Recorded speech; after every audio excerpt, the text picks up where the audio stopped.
Assalamualaikum warahmatullahi wabarakatuh. Salam sejahtera untuk kita semua. Perkenalkan, nama lengkap saya Litwina Duto, NPM 21910004300078. Saya dari kelas Sejarah Sosiologi 2019A. Di sini saya akan menjelaskan teori modernisasi. Teori modernisasi merupakan yang paling dominan menentukan wajah baru pembangunan. Ada dua jenis teori modernisasi, yaitu teori evolusi dan teori fungsional. Asumsi teori modernisasi merupakan hasil dari konsep metafora teori evolusi. Menurut teori evolusi, perubahan sosial bersifat linear, terus maju dan perlahan yang membawa masyarakat berubah dari tahapan primitif menuju tahapan yang lebih maju. Lahirnya teori modernisasi. Teori modernisasi lahir sekitar tahun 1550-an di Amerika Serikat sebagai wujud respon kaum intelektual atas Perang Dunia II. Lahirnya teori modernisasi ditanda dengan beberapa momentum, yaitu yang pertama, terjadinya revolusi intelektual yang di setiap negara untuk melakukan respon terhadap Perang Dunia II. Yang kedua, terjadinya perang dingin antara negara komunis di bawah pimpinan negara Uni Soviet yang berideologi sosial dan dari Amerika Serikat yang berideologi kapitalis.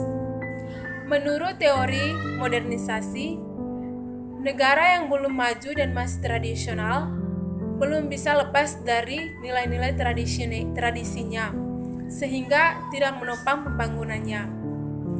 B. Teori evolusi dalam kajian pembangunan.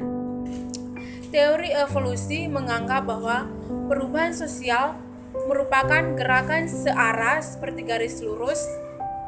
Masyarakat berkembang dari primitif menuju masyarakat yang maju, sehingga masa depan masyarakat dan dunia sudah dapat melewati masa yang relatif panjang. Dunia akan menjadi masyarakat yang maju. Yang kedua, teori evolusi membaurkan antara pandangan subjektifnya tentang nilai dan tujuannya.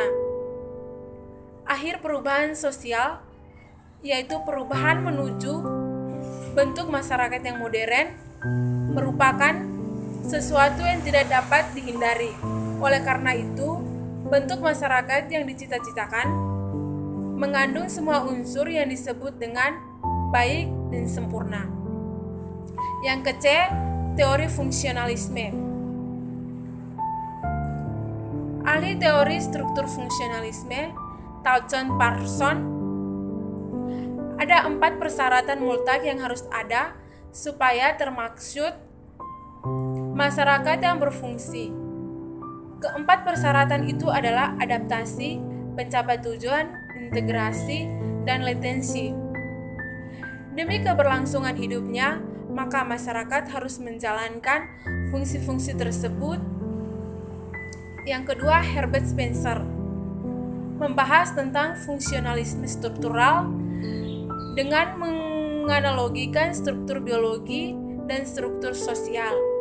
Yang pertama, masyarakat maupun organisme hidup sama-sama mengalami pertumbuhan. Yang kedua, struktur tumbuh social body maupun organisme hidup, living body, juga mengalami pertumbuhan di mana semakin besar suatu struktur sosial, maka semakin banyak bagian-bagian yang seperti dengan sistem biologis yang menjadi semakin kompleks, sementara ia tumbuh menjadi semakin besar.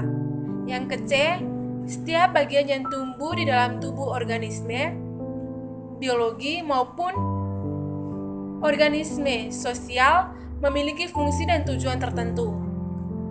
D. Teori diferensiasi kultural menurut Neil J. Meltzer. Yang pertama, Ketidakpuasan yang berasal dari kegagalan mencapai tujuan yang menghasilkan kesadaran tentang kemungkinan perubahan.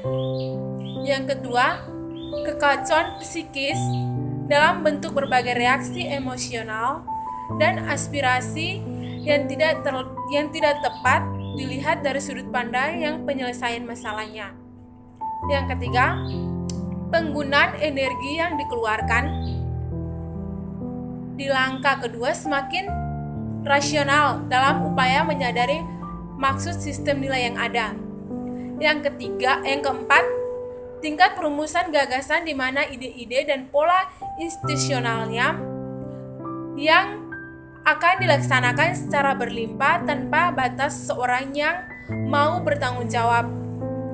Yang terakhir, pelaksanaan perubahan oleh individu atau kelompok dan pelaksanaan sanksi sesuai dengan nilai yang ada. Tahap pertumbuhan ekonomi menurut Walt Whitman Rostov. Tahap-tahap ekonomi suatu negara yang pertama tradisional, di mana pertumbuhan di suatu tempat atau suatu daerah masih bersifat tradisional. Yang kedua, transisi, gerakan menuju perubahan ekonomi di suatu daerah.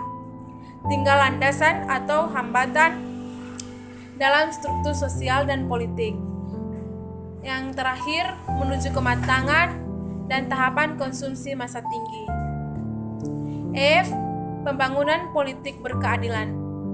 Kekuasaan dilakukan oleh kaum politik bahwa untuk menetapkan suatu kebijakan dalam pelaksanaan dalam berbagai jenis pembangunan lebih banyak ditentukan oleh kemauan atau kekuasaan politik. Kekuatan yang tercipta atas ketentuan dalam pelaksanaan pembangunan yang dilakukan oleh kaum birokrasi yang mengatasnamakan publik. Itu menciptakan pengetahuan masyarakat agar mampu menetapkan pilihan yang tepat. Memahami hakikat demokrasi cenderung penyelenggaraan kekuasaannya dan negara atau bangsa lebih banyak memiliki ajaran politik. Yang terakhir, asumsi teori modernisasi. Modernisasi merupakan proses bertahap perkembangan.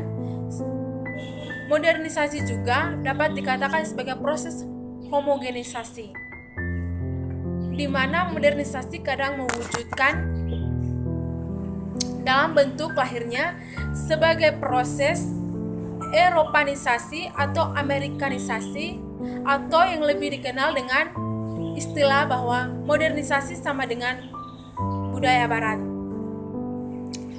Modernisasi juga dilihat sebagai proses yang tidak bergerak mundur. Dia bergerak maju, tidak menetap di suatu tempat, tapi dia berkembang. Modernisasi merupakan perubahan progresif, dan modernisasi memerlukan waktu yang panjang, evolusioner, bukan revolusioner.